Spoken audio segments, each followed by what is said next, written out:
gì hết ta.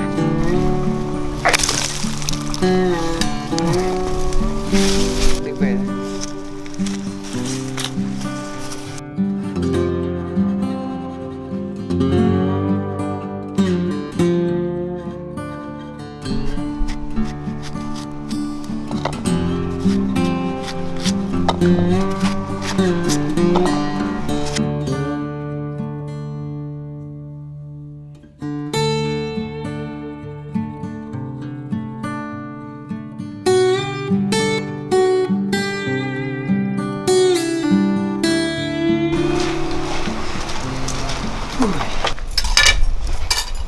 Vợ chồng về rồi hả? Ừ. Có bẫy được con nào không? Trông bẫy rõ rồi. Rộng nọ tuột toát mà không trúng cái con nào luôn. Chắc chồng mắt thôi rồi. Tưởng chồng coi chuột nấu với cà chứ. Nè, vợ lỡ mua cà rồi nè. Thôi, chồng bà bẫy ở đó đi. Xong rồi đi mua mắm nấu với cà. Và mua thêm cái chịu nữa nha. Trời mùa này lạnh lắm. Rồi, được rồi.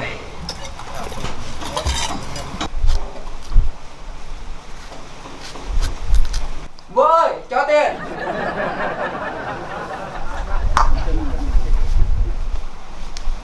Vợ đưa 30 nha. Dạ. 30 này là mua chiếu. Dạ.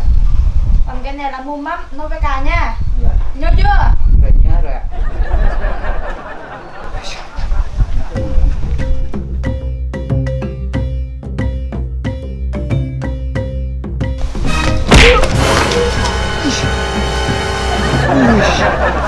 Xui quá.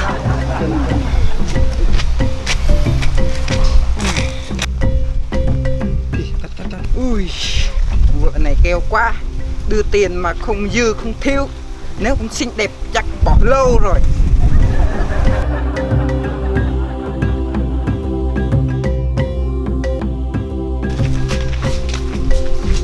Ủa, mua cái gì vậy? Thầy rau nè, trời su hào này kia. Mua cái gì? Không, vợ bảo mua cái nằm. Cái gì mua cái nằm? Cái nằm là cái gì đấy? Cái nằm là cái để mình pet đó. Cái nằm là cái bánh. Ồ, chắc nhà tôi không có rồi, tôi không có bán cái đó đâu. Vợ tôi bảo ở đây là có mà. Cái nằm như thế nào vậy? Cái nằm hả? Cái nằm như thế nào? Cái nằm là qua đây. Cái nằm là như vậy này. Đứng im nha. Bây giờ nhìn tôi diễn nha. Đây cái lang nha. Là mình lấy. Là mình lang vậy này nha. Chả xuống. Đó. Là mình nằm xuống. Đó. Nằm. Nope. Đó. Hiểu chưa? À, biết rồi. Cái chiếu đúng không? Đúng. Đúng. Không phải, biết rồi. Nãy giờ được quá. Ủa, gì nãy giờ thấy nó mệt quá. Thì ra là cái chiếu. Đây đúng không? Đúng rồi. Ui rồi nãy nghe ông tả thấy mệt quá. Tôi nói cái này là cái chiếu. Không phải cái nằm mà là cái chiếu á. Thấy cái này bao nhiêu? Cái này là 35.000. Vợ tôi nói 30.000 thôi mà. Ui rồi cái này là giá trước. Còn cái này nó lên rồi mua không mua thôi tôi nói lại đây. Mua chứ. Nè 35.000. Bao luôn khỏi thối. Ủa sao lạ đã 35.000 thôi thôi. Mình biểu là 35.000 mà. Con này khùng rồi thằng này. Ui.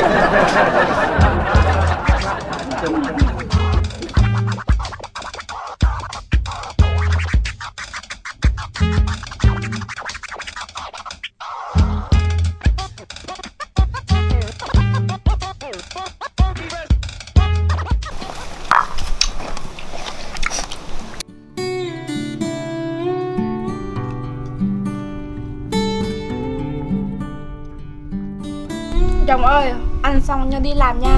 Dạ thưa vợ.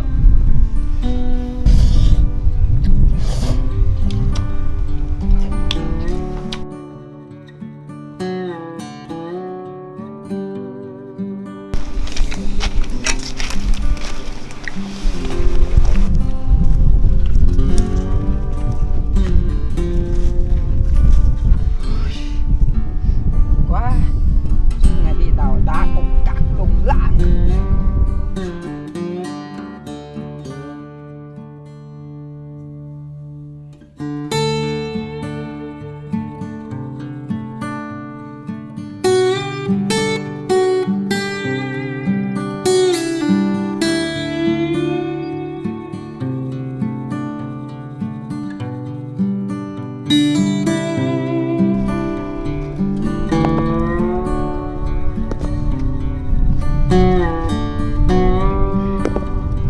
to quá vậy.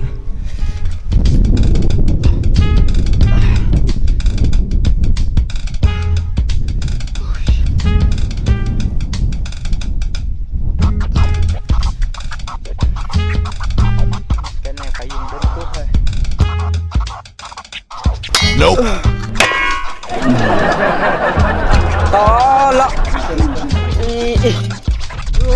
Ôi trời ơi, cái gì mà đã cãi rồi.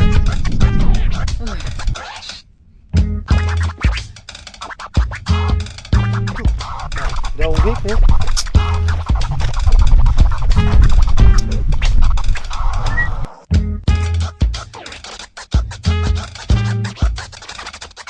Ơi, bạn làm nãy giờ tao có thấy bo của mình không? Này, trong cãi rồi, bố tao cũng cắt này. Sao mày chửi tao? Ê, tao đang hỏi mày bo tao ở đâu á? Tự nhiên sao mày chửi tao? Tao đang nói với mày đàng hoàng mà mày chửi tao? Đi là bố tao mà có đây nè, lụng lãng cũng cắt nè. Ủa thằng này láo chứ? Mấy giờ mày chửi tao mày bố mày nhìn dữ lắm mày nhá.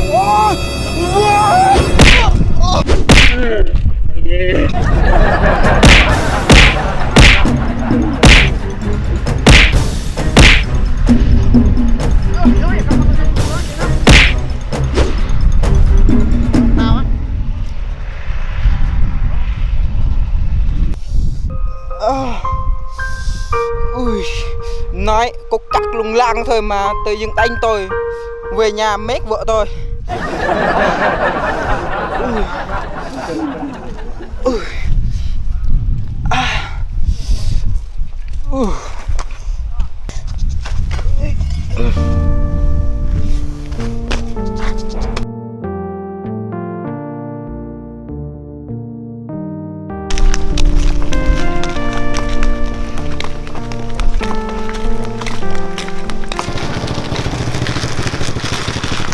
Ê, đi đâu vậy? Tao chở cho. Đi Hàn Quốc. Cái gì mà đi Hàn Quốc? Đi Hàn Quốc sao là đi bộ? Hàn Quốc nó cay này nè. Thế đi đâu? Hàn Quốc mà tí hê. Thằng này điên rồi. Đi Hàn Quốc mà đi bộ. Thôi, đi, đéo chọi nữa.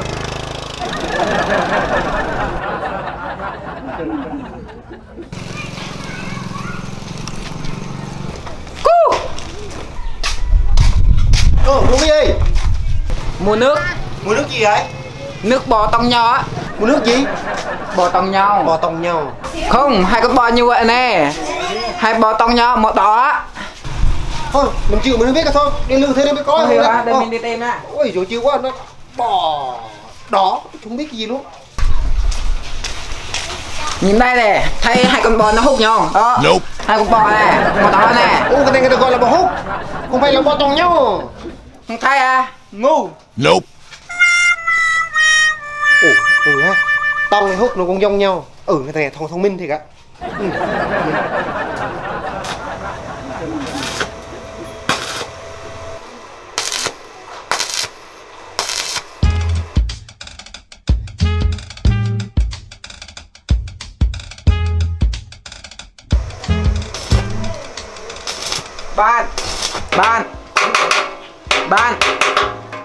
Bạn ơi, có Hàn Quốc không? Có chứ. Cái gì tôi cũng hàng hết đó. Bỏ cốt xuống đây đi, người ta hàng cho. Bỏ xuống đây đi. Hàng cho.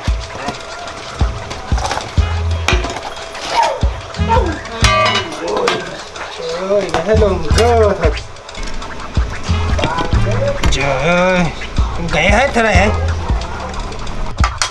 Này cái ta có cắt luôn lặng. Sao là cục cắt?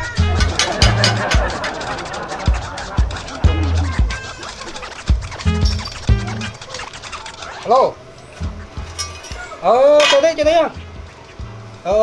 Biết rồi. Rồi, đợi tí nha. Shipper đang gọi anh, đi lấy hàng á.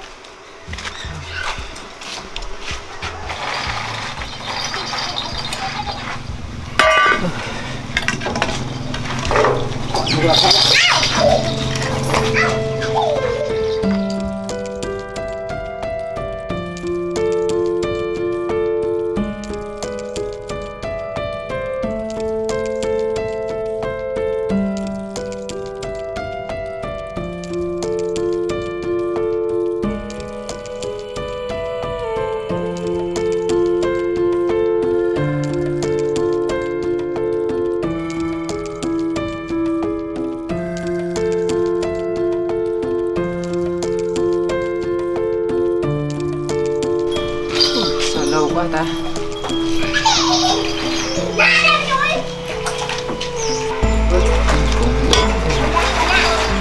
Thôi hàng đại đi.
Ngon. Nope. Được rồi. Về nhà chắc vượt khen.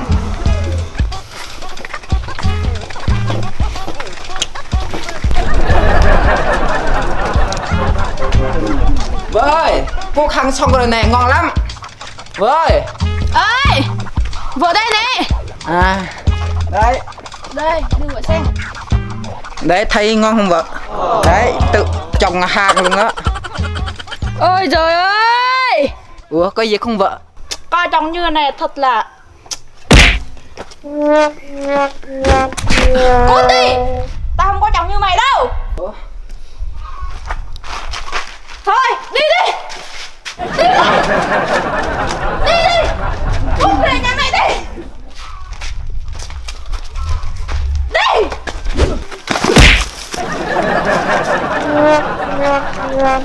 Có cái chuyện gì vậy trời?